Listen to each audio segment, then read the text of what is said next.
Welcome to the Echo Essentials podcast. I'm Dave Dale. And I'm Scott Clark. On today's show, we're going to be speaking with Ms. Lloyd from Northwatch, who is renowned for her environmental zeal in the area. Is that fair? She's one of our protectors. One of our protectors. Do you find we're talking a lot about the environment lately? It feels like our podcasts are talking a lot about the environment. Yeah, as it should. It's important. No. Yeah. No.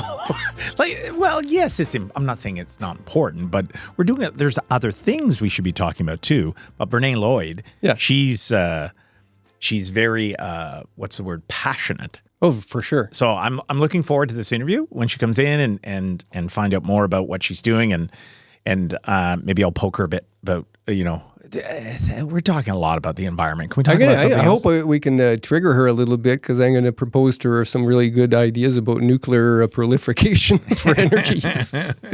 Ask her a little bit about that. But we are talking a lot on this podcast about the environment. So why, and I'll just ask the question, why is it so important? Why are we talking so much about it? There's other stuff.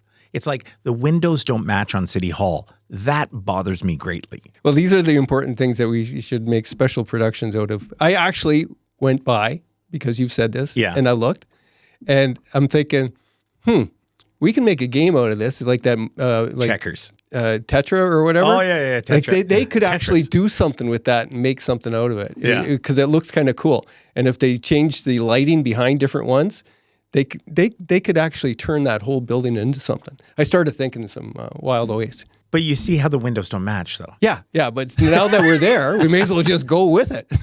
That's how I work. Yeah. Well, fair, but I don't think they're going with it. I don't think, I know, but now once we start really pointing it out and pushing them, then they're going to have to make something out of it, or it just looks disorganized. The rumor, I shouldn't say rumor, it came directly from someone who knows. I'll just say that it doesn't have to be like that. No. They had the opportunity to fix it, but they decided not to. Yeah. So now that, the turd's there, you got to make something out of it. Well, no, you don't have to make anything. We could have fixed it. But now it's going to cost money to fix it, because they didn't save money doing it right? So let's make some hay out of it. Well, it would be like now, because you have like 3 different hues of window. Yeah. Now you've created a situation where it's way too expensive to fix. Where it used to be 2 different hues of window. You could say, okay, let's pick one of the hues, and as we start fixing them out, we'll make it all symmetrical. And they didn't do that. Yes, but again, they're not symmetrical. It's confusing. And now we got a Wheel of Fortune kind of thing. We can play with it. Like, I could take a picture of it and put letters in, asking council questions and stuff. I'm going to have some fun with it, man. Well, maybe we should lean into that a little bit more. I see opportunity. Yeah. It's a little ridiculous. It's a lot ridiculous, sorry. Part of the interview with Brennain, I hope to talk about her passion for it and why she is so passionate about it and what formulated her to be like she is, right? Because she's at all the protests. She was at the Peace for Palestine ones. She's right into it. Living in a democracy is not a spectator sport. You have to get involved. Yeah, and that's what she's showing us. Get involved with your passion. You're seeing what's happening in the United States right now. It's scary stuff. Like you need to get involved now. Like I'm fearful, honestly fearful of what's about to happen in the United States in the next 4 years. Oh, it's a dumpster fire down there, man. It is a dumpster fire. We're going to get burned by it. Yeah. But that would consume you if you get too much in American politics, because there's it consumes them. There's just way too many burning piles of crap down there, right? But even ours, like, I think if Justin Trudeau continues to stay and he doesn't, tip his hat and move on, I think the Liberal Party is going to be decimated in the next election, whenever it comes. Yeah, there's going to be that swinging of the pendulum where we make over error correcting the mistake from before, right? And it's just, we're going to have Pierre in 4 years, so we're going to be going, we got to throw him out too, right? Because he's going to show his real... I think what's interesting about our politics is it seems like if you go for 3 terms, people just don't have, the horsepower to... It's a power of 3. Have you heard this theory? No. Like fish and family guests, after 3 days, they stink. Politicians, it's 3 terms. 3 terms? Well, I think that's true. What we saw with Kathleen Wynne, right? Way too long. The Liberal state actually wiped them out. They didn't. The smartest thing Dalton did. did was get out of there. Yeah, absolutely. That's the smartest. Well, because he was 3 terms in, I think, at that point. Was it? Or 2 terms? I think he was going to go for his 3rd term. 06. Was he? It could have, and then he got out, and she tried to get the 3rd term. Just got absolutely decimated. I think that's what's going to happen to Trudeau. And we ended up with Ford, who's like making up excuses to close science centers. He's doing this, selling land, telling them, But what's so bad about? I think the science center is important, but now again, I don't live there, but it actually makes a lot of sense to me that they move it to Ontario Place. Like then you have more of that, people visiting, and you have better parking, all those different things. I don't know why it's If the plan was to actually do something good instead of just selling the land to a friend and developing it, basically. It's a friend? Well, political friends, they're just you do things for people. I suspect. It's alleged. Yeah, I know. You're just like... Well, I'm just following the pattern with all the other things, right? Well, you can't... so that land, if it ever went up for sale, has to be, an open process of how it's sold. It can't be just given to a friend. You think it is? Have you followed it? No, I haven't. But Okay. I'm just saying, it would be a lot more stink if it was just given to a friend. I think what I heard was people don't want the development in that area. They want their science center. Just like we, in the library episode that we did, you talked about, moving the library. You did many years ago. You talked about it in a column, and then people chime back really quickly. Don't move our library. We want our library there. Do not. It lowers our... So having the science center next to you is it's a good thing. Makes it quieter, less dense, all those different things. So I get all that. And I don't know, Toronto's pretty dense. If you're living in Toronto, it's going to get dense. Yeah. I don't know. It's hard because I don't live there, and I haven't been there for a long time as far as the science center goes. I've been to the waterfront. I've seen these other things. It's a hot mess down there too, right? Mm-hmm. So we're going to have to solve North Bay's problems before we can solve Toronto's. Well, I don't think we'll solve them, but we can talk about them. And after we do this one, let's do a couple of different interviews, less on the environment the next little bit. Okay. I care about the environment. Okay. It's just we're talking a lot about the environment. We'll get some miners in here that are destroying the environment. How's that? Look, if it's not grown, it's mined. So you have one of 2 options. Yeah. Whatever, all this stuff around us right here, if it's not grown, it's mined. So get past it, buddy. Yeah. Mining is safer and more environmentally acceptable than it's ever been. Well, you know what? I have concerns, and I'll mention them to Brennain and see what she says. That this whole push towards electrical cars is a destructive, wrong decision. And even though they're going to do it anyways, they don't care what Dave Dale thinks. To make all these batteries, we're going to cause so much more pollution, problems with the environment. Okay. Just to solve the problem. We're solving it the wrong way. We should go nuclear. I'm going to tell you that. We'll talk about more of that. So let's get to it. Let's welcome her into the studio, and we'll get started right now.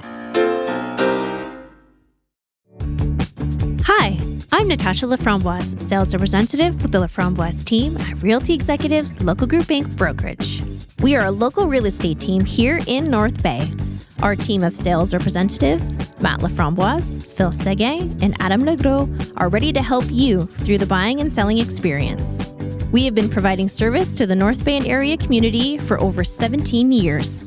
Our goal is to provide knowledge, support, and guidance in order to prepare your home for sale, bring it to market using multiple selling strategies, and get it sold.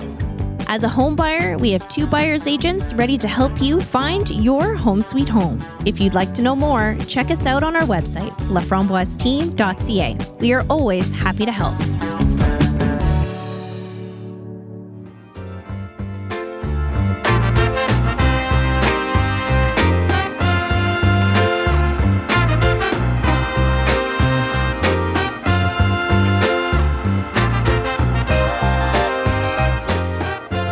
Today, our guest is Brennain Lloyd, who has been a very experienced protester. Passionate about our environment. Yes.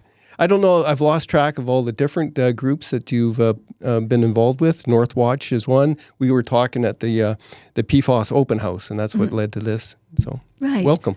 Thank you. Thanks, Dave. Thanks, Scott. Great to be here.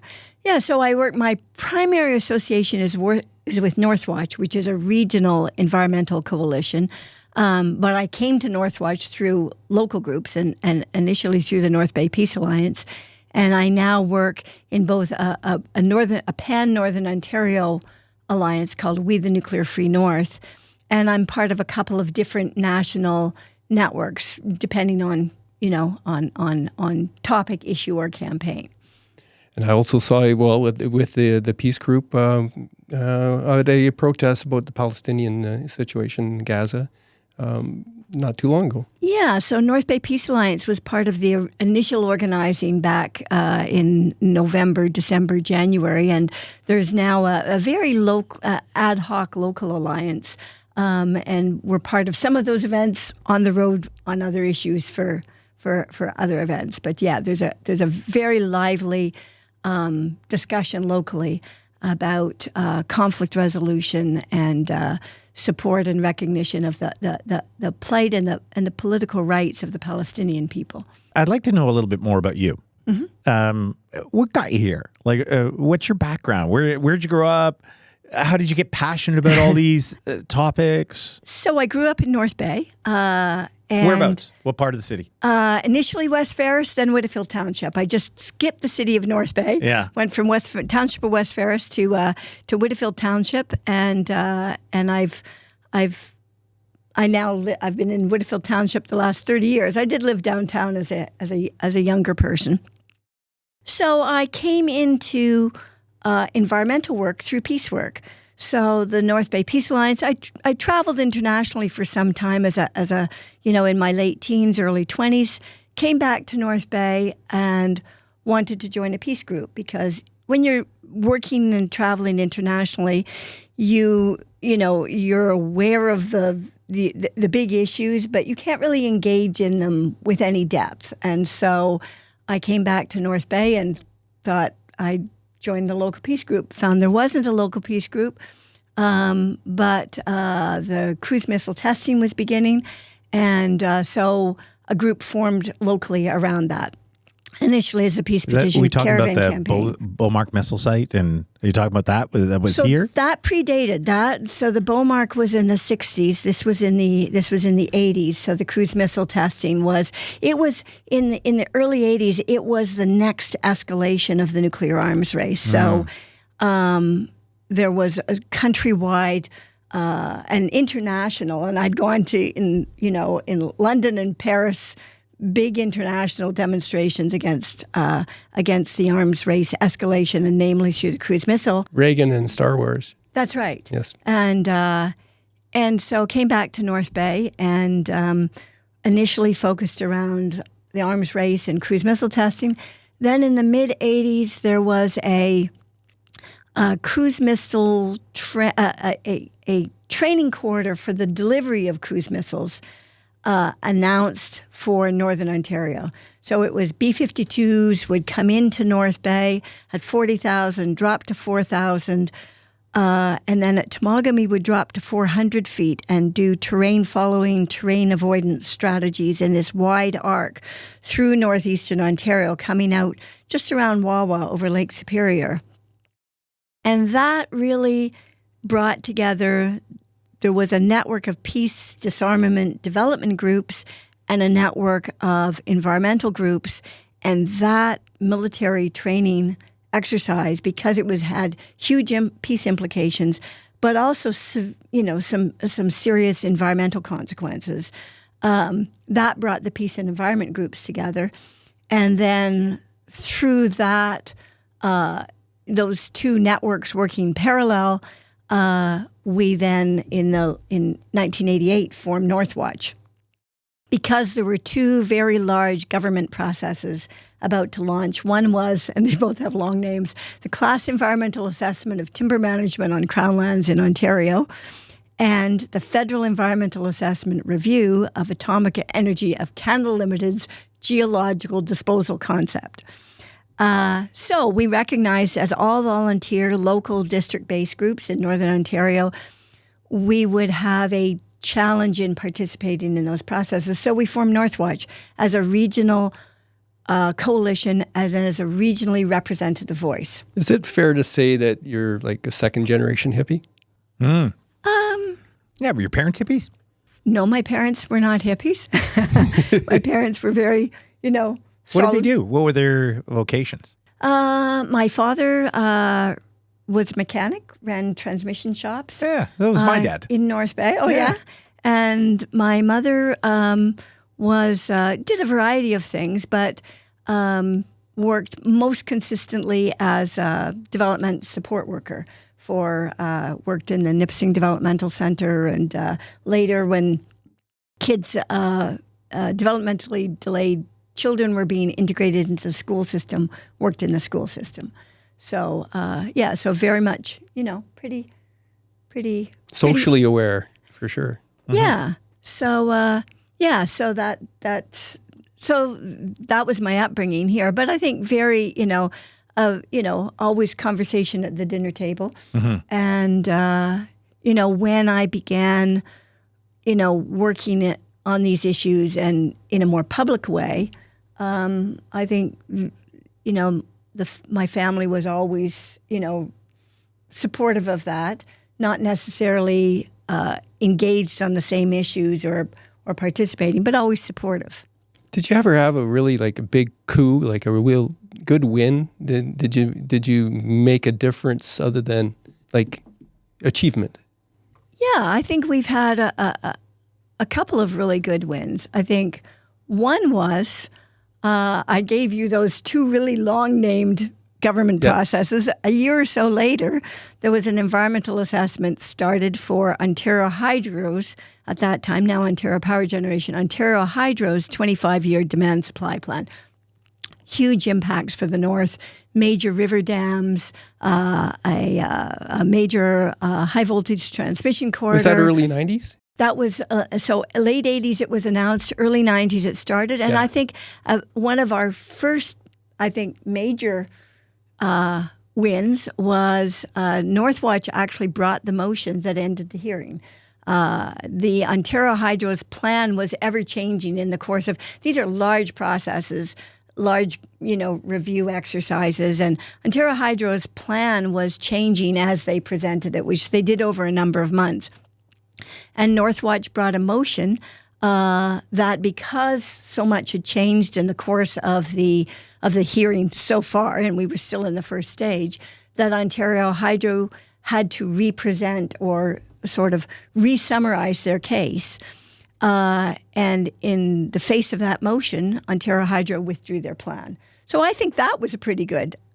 I think I was up in Kapuskasing at the Northern Times when that was going on. Maybe, yeah. So that was pretty good. That was a pretty good victory and saved the people of Ontario untold millions of dollars. And I think then in the 90s through into around 2005, we had a series of win then loss around the Adams Mine. I think 3 different times the proposal, which was a proposal to bring all of Toronto's solid waste, their garbage, and put it in a not yet abandoned open pit mine in Boston Township. And there's Kirkland Lake? Near Kirkland Lake. Yeah, okay. Between Englehart, Kirkland Lake, and this I Larder remember Lake. very much. Yeah. Yeah, so I think it seemed the project had been stopped 3 times, but finally in 2004, there was actually legislation passed, the Adams Mine Act, to prohibit. Now, as we know, under the current government, legislation can be changed. But I think that was a real victory that we were part of. These victories are victories that have, demanded a lot of work, a lot of effort by a lot of people. So we were part of that Adams Mine victory, but there was a tremendous coalition in Temiskaming District, especially with local environmental groups, farmers groups, people who had worked in the mine, just a tremendous coalition. And we were part of that, but only a part of it. And that was a huge victory. I was talking to somebody about that the other day, and I think it was when Karen Pratt was here. We were talking about the landfill, and I mentioned that the same one that designed our Merrick landfill, same engineers. I thought they were involved with the Adams Mine thing. Could have been. Was that Golders? I didn't want to mention the names, but yeah, I wrote about it several times. I think it was Golders. Yes. Yeah. So these. Well, now I'll double check that, Ben. Make a note. These, but these large engineering firms, they work on many, many, many projects. Oh, for sure. And some of those projects have a positive outcome. Some of them a negative. And I remember outcome. the Merrick landfill issue was that they wanted to do more studies that would have found the underground spring that made it start to leak, basically, that caused them to re-engineer it and use clay capping. And if my memory serves, the same engineers were saying that the Adams Mine was good because the water was flowing in. We're okay with that. But we all know that water can flow in, it can flow out. Yeah, they called that hydraulic containment. Yeah, hydraulic containment. But until if it water doesn't. comes in, water comes out. It just needs to find pressure in a different place. Yeah. And and I actually think the Merrick landfill, the public interest interveners, Northwatch, Nipissing Environment Watch, I think there was a group, the Tomaco Residents Association. I've lost the exact name of the organization. I think we argued from the beginning that there should be a leachate collection system installed from the beginning. And that was not, that didn't happen. The landfill was developed and came into operation without the leachate collection system. I think council was crimping on the cost, and it ended up costing more because of the crimping on the cost. What's that? And the design decisions. Penny smart, pound foolish, I think it is. Very much so. Out of curiosity, you're not an engineer. I'm not an engineer. And I've met many and different environmental engineers. And Karen was in here, like incredibly brilliant woman. And she said it's an engineered landfill, right? You have to say engineer, like it's highly technical. But what's interesting is you must get, hey, why don't you do this when you said water in, water out, and then pressure from, like the way you're talking, you have like a lot of the engineered terms. So you have a tremendous amount of experience. But I'm assuming that engineers will say, look, you're not an engineer, you don't understand. Yeah, you've been on the ground for 40 years, let's just say, fighting for the environment. So you have some knowledge around some of these things. Do you get pushback from engineers? Say, look, you don't know what you're talking about. We do, but you've seen it. Yes. I think any member of the public who is without a list of credentials will get that pushback. But I think that I have seen over the range of issues and over the years, I've seen ordinary people do extraordinary things in terms of their ability to research, carefully read, listen, ask questions, understand the issue, identify really sound concerns. So I think that we need to, as citizens, you need to take your time. You need to, read and research and not jump to quick conclusions. But I think that, the lessons you learn in one issue can carry over into another. And on some issues, like, this longstanding issue of the nuclear industry's quest for a site and an opportunity to bury all of Canada's high-level waste, we learn from that from one proposal to the next. So we've looked at a series of these proposals for what they call a deep geological repository. And so you begin to understand an issue that was identified by experts at Yucca Mountain, that those questions need to be applied to whatever the current proposal is in Canada. And so we also have, there's a body of experts who do provide assistance to citizens groups, to public interest groups. And so there is an opportunity to really rely on those experts. But for what I do, I often look to an expert to assist and support the review of the technical piece. they provide their review and their critique, but then it's often up to me to then translate it or transmit it to others, to the general public, to the decision makers, including the hearing panels or whoever. The Sierra Defense Fund and other groups like that, sometimes have you ever worked with them where they provide some expertise on an issue? So we work regularly with the Canadian Environmental Law Association. Yeah, that one. They're a legal aid, a public interest legal aid clinic. Yeah, and they're really stretched. Their resources are really stretched because they work multi-issue across the province, but they're invaluable. Okay. They provide a lot of expert assistance and legal advice and summary advice. Sometimes they'll take on a case. Sometimes they'll provide, summary advice. When you were talking about the repository of nuclear waste, where are we sit right now? So right now, the Nuclear Waste Management Organization is an association of the companies that produce nuclear waste by operating nuclear reactors. Yep. And they were created in 2002. There's another, I would say, victory that was perhaps short-lived because we did participate in that long-named, long-running hearing on Atomic Energy of Canada Limited's proposal for nuclear waste burial. And that hearing ended in 1998 with that federal review panel. They were asked a question: has Atomic Energy of Canada Limited demonstrated the geological disposal concept to be safe and acceptable? Long question, but basically says, have they done it? Should this be approved? And that panel said no. They have not demonstrated it to be safe and acceptable, particularly not acceptable. And they said safety has two sides, a technical aspect and a social aspect. But basically they said no, they hadn't made their case. And they recommended an independent agency be established for work going forward, and that there be a framework for the participation of, language of the day, Aboriginal people, developed by Aboriginal people. The federal government said, thank you for your recommendations. We accept them in principle. And then they did something quite different. And they created, through the Nuclear Fuel Waste Act, directed the industry to create themselves in the shape of the Nuclear Waste Management Organization. So not quite independent. Not quite independent, not at all independent, wholly owned and operated by the waste generators, by the waste owners, and not subject to access to information.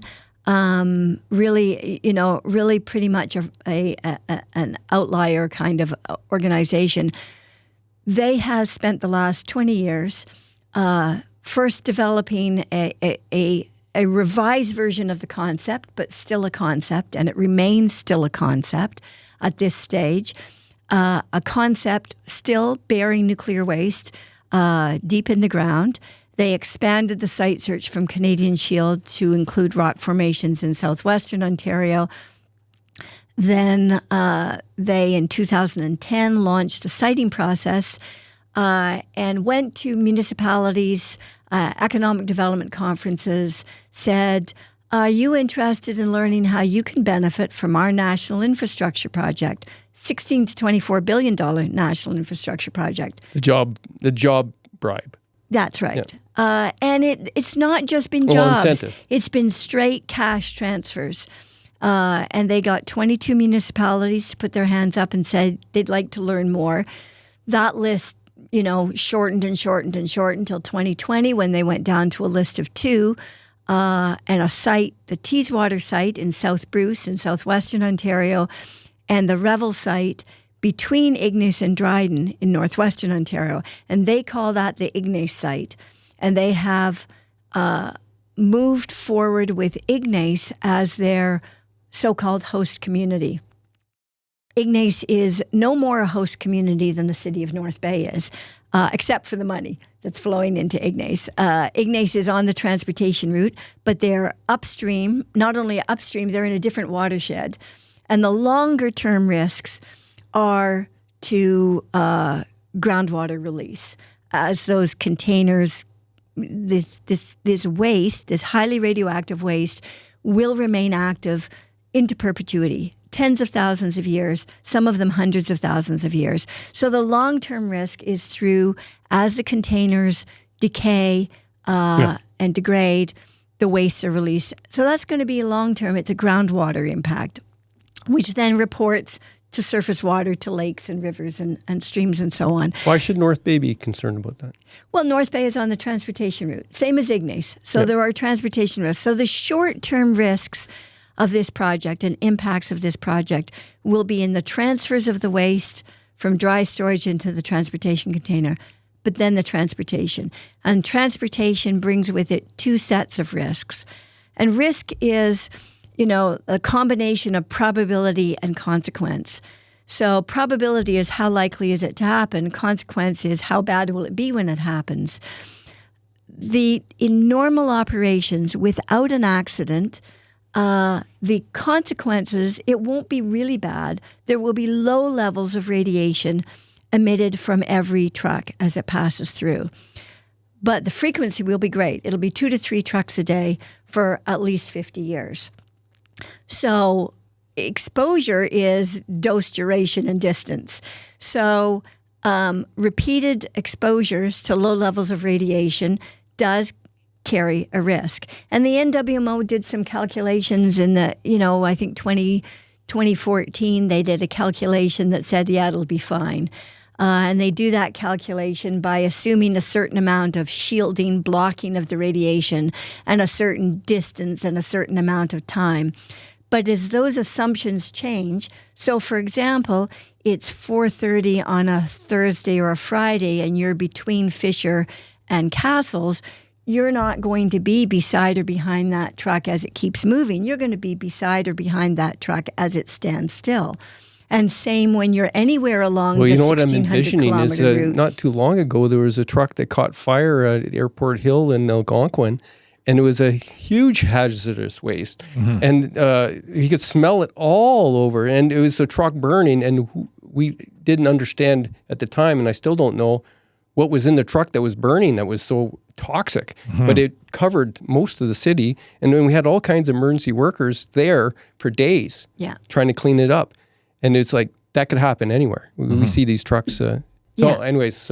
Yeah. So imagine, even if that happens on the highway and that truck is stopped and traffic is stopped for half an hour or an hour or 5 hours. Mm-hmm. And think of the number of times the road between Toronto and just west of Ignace closes, and it closes it stops for construction, it closes for accidents, it closes for flooding. And we say Toronto because of Pickering? Well, Pickering, 90% of the waste is in Southern Ontario. So about 50% of it is at Bruce, and about 40% of it is between Pickering and Darlington. And then 10% of it is between a single reactor in Lapro, a closed reactor and an experimental reactor closed in Bécancour in Quebec, and a small amount at the research facility in Chalk River. So North Bay will get it two ways, because we'll get that waste coming from Southern Ontario. So Pickering, Darlington, potentially from Bruce. It could go up 69, but I think it's more likely to go up 11. Well, that's real safe. So 69 and 17 on Superior, or 11. So 3 trucks a day for 50 years through the winter up Highway 11 between. Yeah. That's right. They say they'll operate for 9 months of the year, but it's not that they're going to close for the 3 months of winter. It's for a total of about 230 days a year. So it won't be every day, but it'll be it'll average to 2 to 3 trucks a day. So can I ask a question about because it's a truck, it's not autonomous, so there's a person in it. I'm not sure how they're protected. And so do they get to pull over at Tony Bro's truck shop at the top, and there's giant nuclear waste where they have a pee and maybe a sandwich? Is that how that works? I think we're heading to a direction where they're going to be autonomous by the time these things start happening, if they happen. I don't know. So far, that I wouldn't go with a self-driving truck for nuclear with waste. carrying nuclear waste. So, yeah. but there will have to be rest stops. But aren't the people driving these? They must be protected in some way, So right? There will be what they call shielding. So the container itself will have shielding. So inside will be waste that is highly, highly, highly radioactive. Lots of gamma radiation. So there's three different kinds of radiation, but when it's moving, the radiation of interest is the gamma radiation. The alpha and beta, it has to be ingested or inhaled for the harm to happen. Gamma can penetrate containers and humans. So it's gamma. So there is shielding. So it stopped most of the radiation, but not all of the radiation. And so for the truckers, there will be shielding. So most of the radiation will be blocked, but not all of the radiation. And there are some really important studies that have established that there's no level of exposure to radiation that doesn't have a risk of harm associated with it. It doesn't mean that every exposure, I toured the Gentil reactor, got in a conversation with a hearing panel member beside the irradiated fuel bay, lingered a little too long, Hydro-Quebec moved us. Doesn't mean that I'm going to have a health effect come out of that exposure. But it does mean that there's no level of exposure, no incident of exposure that doesn't have some kind of risk associated with it. Certainly, the more exposure, the greater the exposure, the greater the risk. Mm-hmm. But every exposure carries with it some risk. And we're all differently at risk and differently affected. So I could have an exposure that would, not have a discernible health effect on me, but might on someone else, particularly a younger person, a child, certainly a fetus. So there's a risk associated with these. So, and one of the features of these transportation that is very frustrating is that there will be no public notice. So we can't make a secret when they move these things around. That's right. And they say that for security concerns. Yeah. And I recognize that there is a legitimate security concern or risk, which is one of the reasons that we don't think they should be transporting it. It makes that security risk mobile. It puts it out there into the field where there are less security measures in place. Mm-hmm. When it's at the reactor station, there are security measures in place. I can't attest to how adequate they are, but they are in place. When you have a truck out moving, it is then a moving security threat. But I do recognize the sci-fi novel I'm writing as you're talking is an inside job of terrorists in the trucking industry. Yeah. So what is it? But you know what? It's not going to take much. If some agent was really intent on identifying these movements, it won't take much. The trucks will be recognizable. It won't take much to be able to identify. There should be a good label on the outside, I would think. There will be a label. It'll be about this high by about this wide. It'll be a triangle with a radiation symbol on foot it. By it's foot. Yeah. Class 7 material. You'll know it's coming by, but you didn't know it's coming. So I understand the hazard. So what's the answer, though? Like, what are you saying? Okay, let's say, you know what? We're not going to move it. Now what? So the answer is, first of all, improve security, improve the storage at the site. Where it's stored now, you Where mean? it's stored now. We're a Northern Ontario organization. We're fortunate that we don't have any reactors in the region, but we've had to learn a lot about nuclear waste, the way it's stored at the reactor site, just as a function of following those radionuclides backwards. There are some problems in its current storage system at the site. So make the waste more secure, more robust storage at the reactor station, focus on the engineered barriers, and the waste has to stay at the reactor site for at least 40 years after it coming out of the reactor. So we know that we've got a 40-year window before anything can, before the industry says, well, it's a, we can't rely on civil society continuing on surface. They're predicting, the nuclear industry is predicting social collapse as their strongest argument in favor of burying nuclear waste. At the same time, they're refurbishing, rebuilding, and preparing to build additional reactors at those same reactor stations. Brennain, that sounds crazy though. Come on, I'm with you until you said the nuclear energy, they're predicting social collapse, and that's their plan, so they can bury it. No. That's their excuse. No, not their plan. That's their argument. Yeah, Oh, that's their argument. That's their argument. Oh, No, okay, yeah. sorry. I'm sorry if I wasn't clear on that. No, I agree. It's ridiculous. It's not a strong argument. And in one hearing, there was a different deep geological repository proposed for low and intermediate level waste beneath the Bruce Nuclear Generating Station. It actually went to hearing. It's now been withdrawn.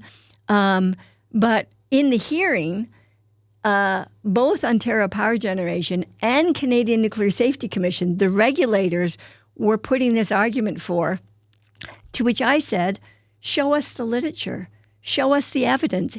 Any argument that I make in a regulatory hearing, I have to have evidence. I have to have technical, supports for those arguments.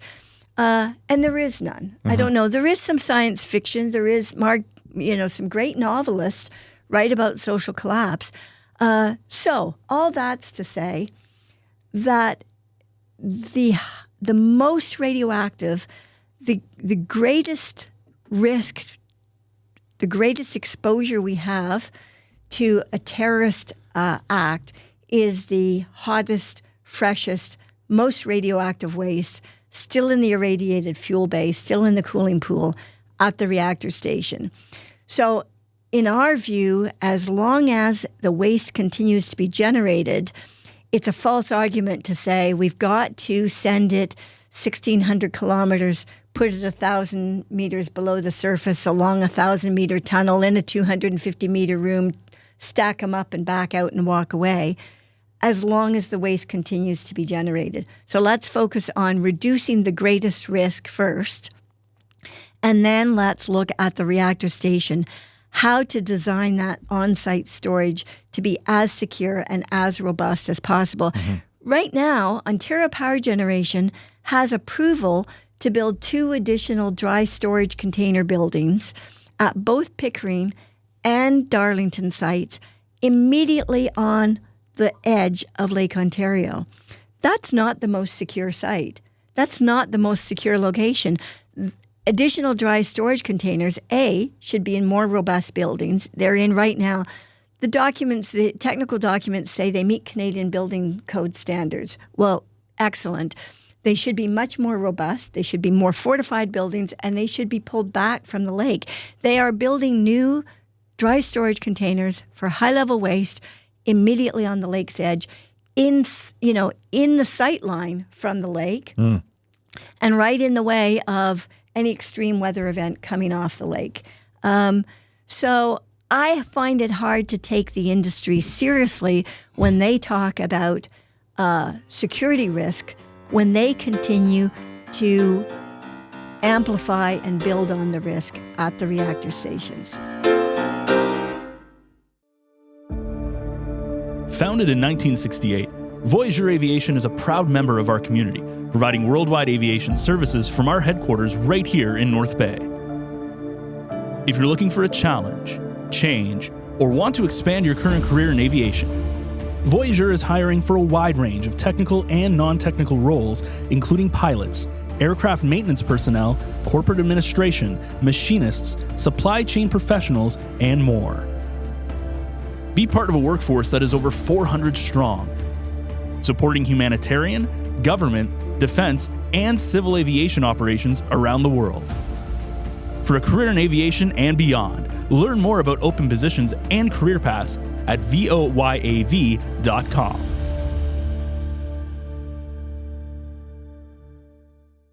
Okay, with a limited time, I really want to ask you a few questions, like quick questions, All right. because you're way more studied in all this stuff, from peace to the environment, all those different things. Okay, first question, because we only have, I don't know how much longer. Yep. But I want to ask, first of all, because I watch a lot of documentaries and different things. So what scares you at this time? Like, you've lived a life of peace activists and environmental activists, and at this time, what's the stuff that scares you right now? It's like keeps you up. I think Trump. Not Trumpism.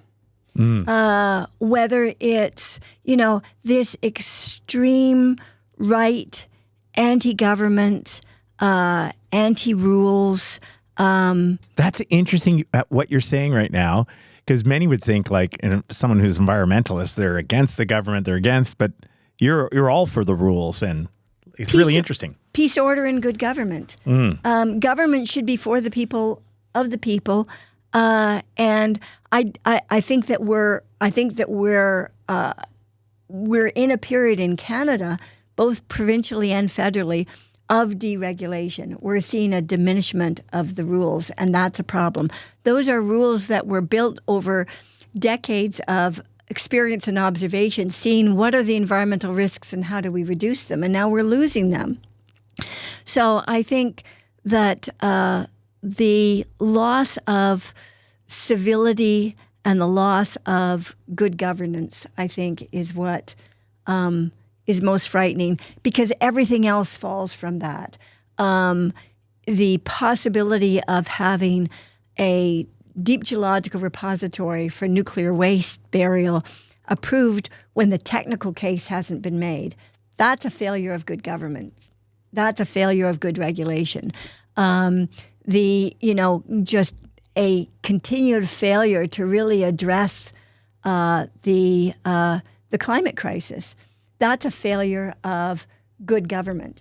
So I think that we're in a period right now, incredibly important time for decisions on climate, on how to reverse the climate trends, stop, then reverse the climate trends.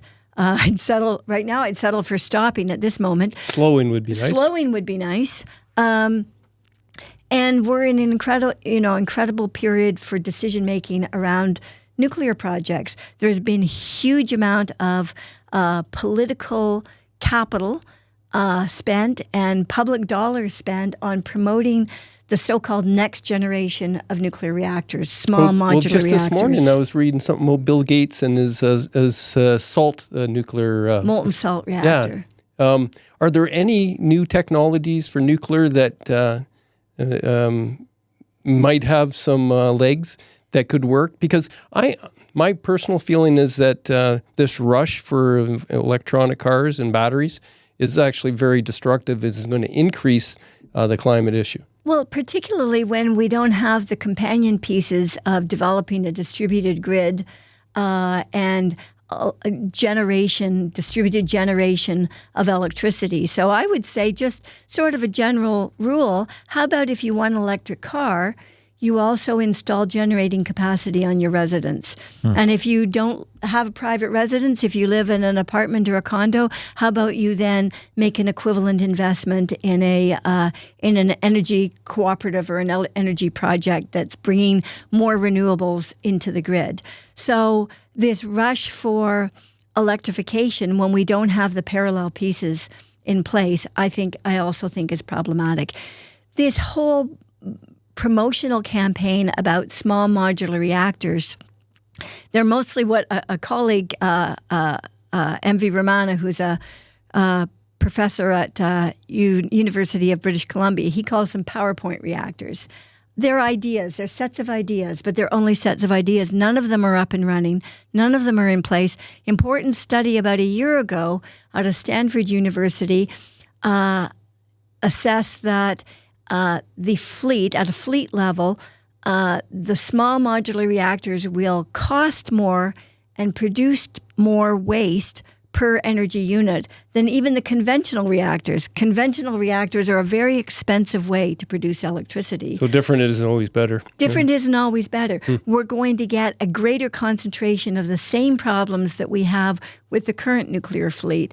Unreliable, generate huge waste, very expensive, no solid plans for decommissioning, no long-term plan for actually isolating. And some people call it managing. Some people say storing. Some people say disposing of the waste. It's isolating the waste. The waste has to be isolated from the environment into perpetuity. We don't have the means to do that.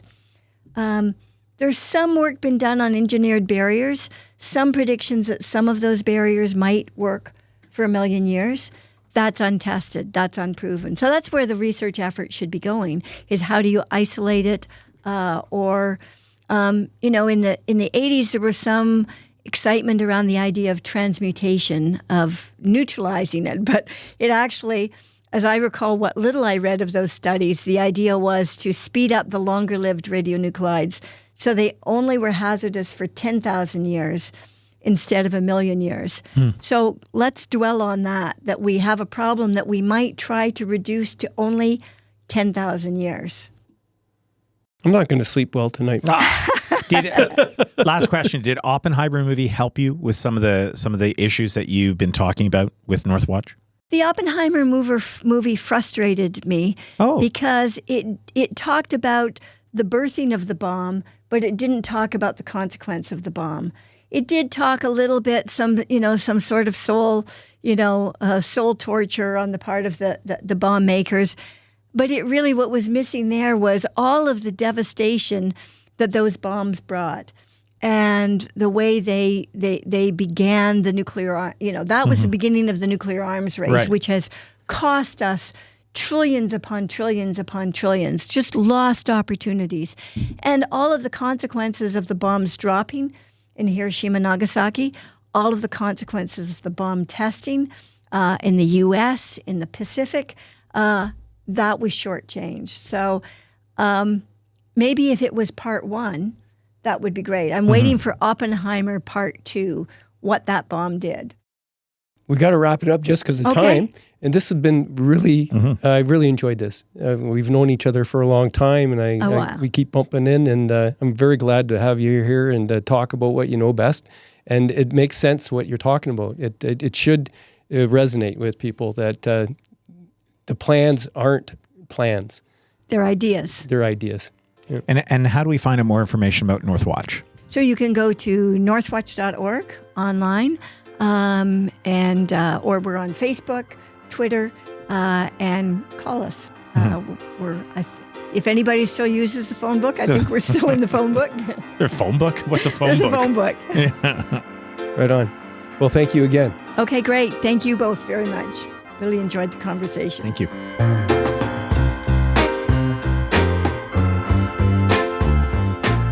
Okay, well, Scott, I agree with you. What's that? You'd never say that. We're done with the environmental interviews for a while. I love Brennain. She's a positive force on this earth. Yeah. And anybody that's going to stand up and do that type of hard work of pushing against things and trying to find a better way and to, but yes, I'm thinking. I look at it as very similar to like defense lawyers, where a lot of people don't like defense lawyers or whatever, but people like Brennain and others are fighting a good fight. And we may not be as passionate, but they make it better for all of us. Defense lawyers make the law better. Yeah. Right. If there's loopholes or different things, that's how you make the law and everything better. It's how we make the environment better. Someone that's going to fight for us when, I'm busy watching, John Oliver on a Sunday night, right? But I'd like to take about a month off the PFAS thing. Yeah, agreed. Let's take some time off. Thanks for tuning in to another Echo Essentials podcast. I'm Scott Clark. And I'm Dave Dale. Please subscribe, comment, and share, because that helps us help you.